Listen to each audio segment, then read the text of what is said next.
दोस्तों, इस माँ के दर्द भरी कहानी सुनकर आप रो पड़ेंगे। सास की खांसी की वजह से बहू की नींद डिस्टर्ब हो रही थी। पति को तो कुछ कह नहीं सकती थी, इसलिए अपने बेटे को ही चिट्ठी काट ली। रोने लगा तो पति से कहने लगी, खांसी की वजह से मुन्ना बार बार उठ रहा है। ठंड बहुत है, अगर ऐसा ही रहा तो मुन्ने की तबीयत खराब हो जाएगी। पति उठकर माँ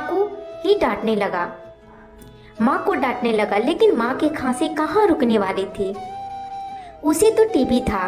तो बेटे ने गुस्से में आकर माँ का बिस्तर सहन से उठाकर घर से बाहर लगवा दिया। कमजोर बूढ़ी माँ घसीट घसीट कर टूटी फूटी चारपाई तक पहुँच गई और बेटे ने एक फटा पुराना कंबल देकर उड़ा दिया। माँ खांसी ही जा रही थी, लेकिन खांसी थी कि रुकने का नाम ही नहीं ले रही थी। बहू मैडम की नींद फिर से डिस्टर्ब हुई तो फिर से अपने बच्चों को ही चिमटी काट ली। पति फिर से जाग उठा तो पति से शिकायत करने लगी। पति बाहर गया और माँ का बिस्तर सहन से उठाकर पीछे वाले गार्डन में लगवा दिया, जहाँ ठंड और ज़्यादा बढ़ गई और बेटा अपनी माँ को एक आंख देखे बिना ही वहाँ से लौटने लगा तो पत्थर से टकराकर गिर गया।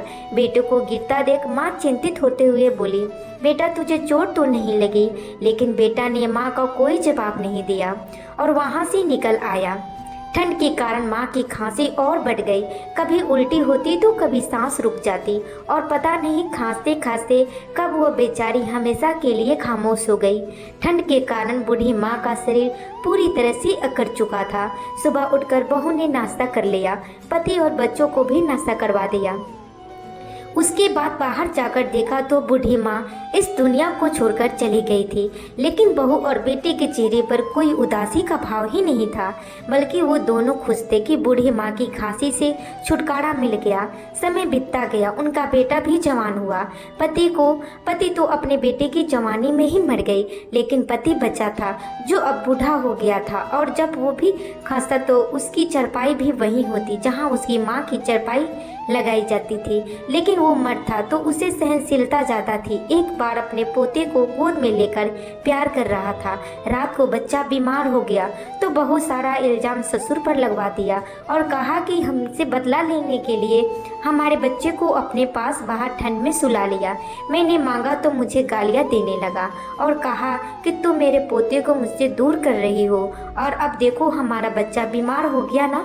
मगरमच्छ के आंसू बहाना शुरू कर दिए। बेटे को बहुत गुस्सा आया तो उसने गुस्से में आकर पिता की चरपाई सहन से निकालकर गार्डन में लगवा दिया और बाप को घसीटता हुआ वहां तक ले गया। बेटे के हाथों इस तरह से रुसवा होकर बूढ़ा बहुत रोया और फिर अचानक याद आया कि उसने अपनी माँ के साथ यही सलूक किया था और उसे भी याद आया कि उस समय जब वो अपनी माँ को गार्डन में ढकेलकर ले जा रहा था तो पत्थर से टकराकर गिर गया था।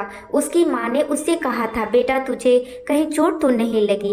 रात भर अपनी गलतियों पर बहुत रोता रहा और अपनी माँ को याद करके पछताता रहा और सुबह उठकर वह हमेशा के लिए वृद्ध आश्रम में चला गया और सोचने लगा कि मैं भी अपनी माँ की तरह ठंड में ठिठुर ठिठुर कर मर गया तो मेरे बेटे के साथ भी वही ना हो जो मेरे साथ होने वाला था। मैं अपने परिवार से दूर रहूँगा, अपने बेटे के प्यार से वंचित रहूँगा, क्योंकि मैंने भी अपनी माँ के साथ ये सब किया था। दोस्तों, आशा करती हूँ कि आज का ये कहानी आपको ज़रूर पसंद आया होगा। पसंद आए तो प्लीज़ वीडियो को एक लाइक ज़रूर कीजिएगा। इस कहानी के बारे